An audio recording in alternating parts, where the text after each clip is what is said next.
Hello everyone, this is Himanshu Rathi, currently working with IBM from last 4 years as a big data analyst. Have you heard big data before? I'm sure you must have. Everyone is talking about big data these days. But do we really know what this is all about? How it is important to us? Why the big data is trending? Why the industry is shifting from legacy system to big data? No, right? So let's move forward and have a look on today's agenda. Today we will be discussing about the evolution of big data, how the big data came into the picture, what are the problems associated with the existing system, what can we do as a programmer to address those problems.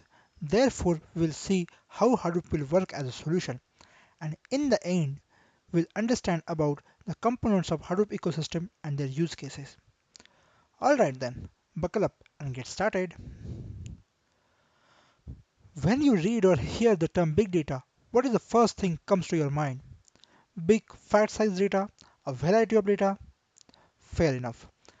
A big data symbolizes a different things to different peoples, and there isn't and probably never will be a commonly agreed definitions out there.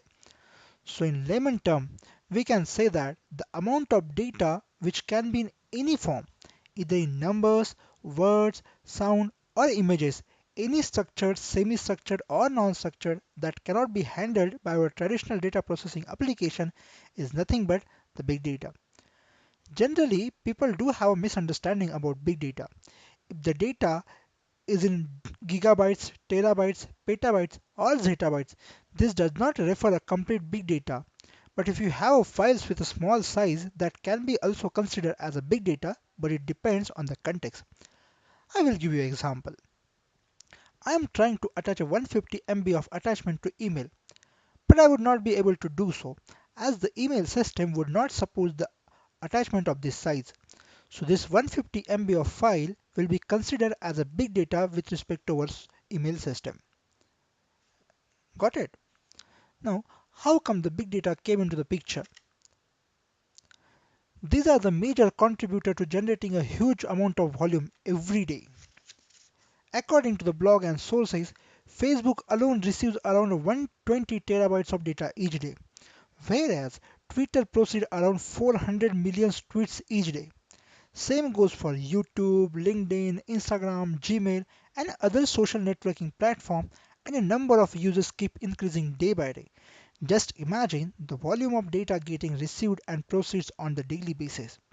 Also, IoT, weblogs of e-commerce websites like Amazon, Flipkart, Paytm, cell phone records, log entries in healthcare, energy domain, energy sector, IT sector produce a humongous of data every day. So let's see what are the problems associated with the existing system. We are getting types of data where our existing system is capable of handling structured data only. Structured data meaning the data whose schema is already defined like a table in RDMS. But what if the data is semi-structured and non-structured? No, no answer, right? Size of data is extremely huge and it is still growing. So traditional system like RDMS do not scale up to the system of data and the size of the data. Even if you do so, then adding a database server on the demand will be a very costly affair. So basically, it will be difficult to build a single system which will handle all kinds of data with a various characteristics and also perform a various predictive analysis according to the data.